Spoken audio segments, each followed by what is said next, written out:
के लिए आई थी क्योंकि मैं जिस सीट से आती हूँ, जहां से मैंने ये चुनाव जीता है, जैसा इमरान साहब कह रहे थे, बहुत कम ऐसी सीटें हैं जहां पर हम सिर्फ अपनी कौम के बलबूते पर जीत सकते हैं। जिंदा रहना है तो हर सांस हुकूमत से न मांग, असल मुंसिफ है खुदा रहम अदालत से न मांग।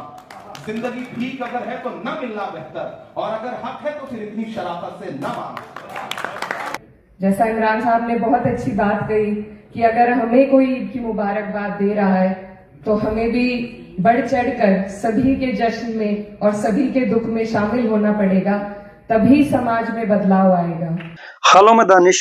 दोस्तों, आज जो वीडियो आप देखने जा रहे हैं उसमें सिर्फ भाषण नहीं बल्कि दो ऐसे नेताओं की सादगी और आपसी सम्मान की झलक है जिसने लाखों लोगों का दिल जीता है। एक तरफ इमरान प्रतापगढ़ी साहब समाज के दर्द को अपनी शायरी से बयां करते हुए कहते हैं, जिंदगी अगर भीख है तो फिर ना मिलना बेहतर, अगर हक है तो फिर इतनी शराफत से भी ना मांग।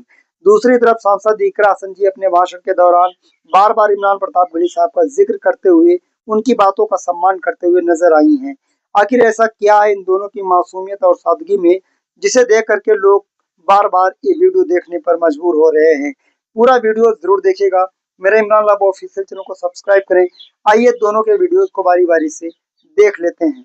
मौजूद सभी हमारे बड़े बुजुर्ग, और मैं शुक्रिया अदा करना चाहती हूँ अदीब साहब का, जो मेरे वालिद के साथ भी रह चुके हैं, कि आपने मुझे इस लायक समझा कि मैं इतने सभी दिग्गजों के बीच में अपनी बात रख सकूं। और आज मैं आप सबसे सीखने के लिए आई थी क्योंकि मैं जिस सीट से आती हूँ, जहां से मैंने ये चुनाव जीता है, जैसा इमरान साहब कह रहे थे, बहुत कम ऐसी सीटें हैं जहां पर हम सिर्फ अपनी कौम के बलबूते पर जीत सकते हैं। तो मेरी खुशनसीबी है कि मैं एक ऐसी सीट से आई हूँ जहां सिर्फ 30% होने के बावजूद तमाम जितने भी हमारे वहाँ के सेक्युलर माइंड के लोग थे, जो सेक्युलरिज्म को पसंद करते हैं और बढ़ाना चाहते हैं, ऐसे लोगों ने मुझे वहां से अपना नुमाइंदा चुनकर भेजा। तो यही मेरे लिए सबसे बड़ी जीत है। और मैं यही कहना चाहती हूँ कि आने वाले वक्त में मैं जिस उम्मीद के साथ आई थी, यही लेकर अपने दिल में आई थी कि मैं न सिर्फ किसी एक की, बल्कि जो हमारे मुल्क की खूबसूरती है और यहाँ पर जितने भी मजहब, जितनी भी जातियां मौजूद हैं, खासकर मेरी कंस्टिट्यूएंसी की, तो मैं उन सब की आवाज ईमानदारी से उठा सकूं। लेकिन यहाँ पर आने का जो मेरा मकसद था वो सिर्फ यही था कि आप लोगों के बीच में बैठकर ये जान सकें कि किस तरीके से हमें अपनी कौम के लिए भी काम करना है, किस संजीदगी के साथ हमें अपनी कौम के मुद्दे उठाने हैं। क्योंकि सबसे अहम बात यह है इस पूरे मुल्क के मुसलमानों के लिए कि हम यहाँ मुसलमान बाय चॉइस हैं, बाय बर्थ नहीं है, बाय चॉइस ज्यादा है। हमें मौका दिया गया था और हमने अपना मुल्क चुना, हमने हिंदुस्तान को चुना, सारी परिस्थितियों को जानते हुए, समझते हुए। और ये बात हमें खुद भी याद रखनी है और कोशिश करनी है कि जितने भी लोगों के बीच में हम जी रहे हैं उन्हें भी इस बात का एहसास उनकी लड़ाई लड़कर दिलाया जा सके। तो यही मेरी आप सभी से गुजारिश है कि हम लोग इस बात को कभी ना भूलें कि हम बाय चॉइस हैं, और इस बात को अपने तरबियत में भी शामिल करें।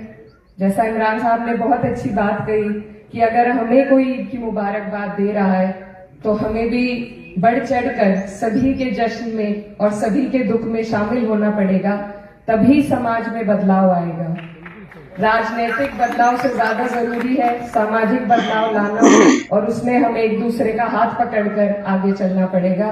तो मैं बहुत छोटी हूँ, आप सबसे सीखने के लिए आई थी, और बस यही चाहती हूँ कि अदीब साहब ऐसी बैठकें दोबारा करते रहें ताकि हमें सीखने का मौका मिले, पार्लियामेंट में खड़े होकर इंसाफ के साथ हम सभी की आवाज उठा सके। ऐसी तरबियत की हम आपसे उम्मीद करते हैं। आप सभी का बहुत बहुत शुक्रिया। अस्सलाम वालेकुम। लेकिन दुनिया ने जो सिखाया है उस बुनियाद पे आपसे कह रहा हूं, आपके समाज के तमाम ऐसे खाली लोग जो 2000 रुपया लेकर टीवी चैनलों पे बैठ के ज्ञान दे रहे हैं, उनको कंट्रोल करिए। अगर आप उनको कंट्रोल नहीं करेंगे तो इस तरह की महफिलें सजाते रहिए, जिनको जो पॉलिटिकल फायदा लेना है वो ले लेंगे। उन पे दबाव डालिए, उनसे कहिए कि भैया सारा ज्ञान लेकर के घर पे बैठो, 2000 रुपए के लिए टीवी चैनल पे जाके कौम को जलील मत करो। और वो काम आपको करना पड़ेगा, वो हम नहीं कर सकते। सियासी लोगों की अपनी लिमिटेशंस हैं, हमारी मजबूरियां हैं, हम उतना नहीं बोल सकते। और जिस तरह से मिली काउंसिल ने माजी में काम किया है, बाकी तंजीमें भी, मैं सबको आवाज देता हूं मुल्क के हर हिस्से में। और ऐसा नहीं कि मुल्क में हालात बहुत बुरे हो गए, मैं नहीं मानता इस बात को, बुरे हैं लेकिन इतने भी बुरे नहीं है। इसलिए डरना बंद करिए, हौसला पैदा करिए। जिंदा रहना है तो हर सांस हुकूमत से न मांग, असल मुंसिफ है खुदा रहम अदालत से न मांग। जिंदगी भीख अगर है तो न मिलना बेहतर, और अगर हक है तो फिर इतनी शराफत से न मांग।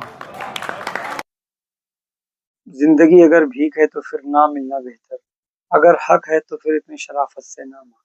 इमरान प्रतापगढ़ी साहब की आपने ये वीडियो देख ली है, आपको ये वीडियो कैसा लगा कमेंट्स करके जरूर बताइएगा। आपने सांसद इकरा हसन जी का वीडियो की शुरुआत में लगभग 3-3.5 मिनट का वीडियो देखा। इमरान प्रतापगढ़ी साहब सामने बैठे होते हैं, देश के तमाम बड़े नेता, अलग अलग पार्टियों से ताल्लुक रखने वाले नेता सामने बैठे होते हैं, और सांसद इकरा हसन जी को समाज को एकजुट करने की, तालीम की और मुंह मोड़ने की बात करते हुए नजर आई। और अपने भाषण में उन्होंने एक नाम बार बार दोहराया, इमरान साहब, जैसा कि कह रहे थे। फिर वीडियो के अंत तक चलते चलते उन्होंने कहा कि इमरान साहब ने लगभग ऐसा कहा। तो कुल मिला के बात है कि इमरान प्रतापगढ़ी साहब उनके सामने बैठे हुए थे, और इमरान प्रतापगढ़ी साहब का इस वीडियो में जो मैंने एक उनका प्रोग्राम दिखाया है वो दूसरे मंच का प्रोग्राम था, वो इस मंच का नहीं था। कुल मिला के बात यह है कि इमरान साहब और सांसद इकरा हसन जी की सादगी, इनका अंदाज लोगों को बहुत लुभाता है, लोगों को बहुत पसंद आता है।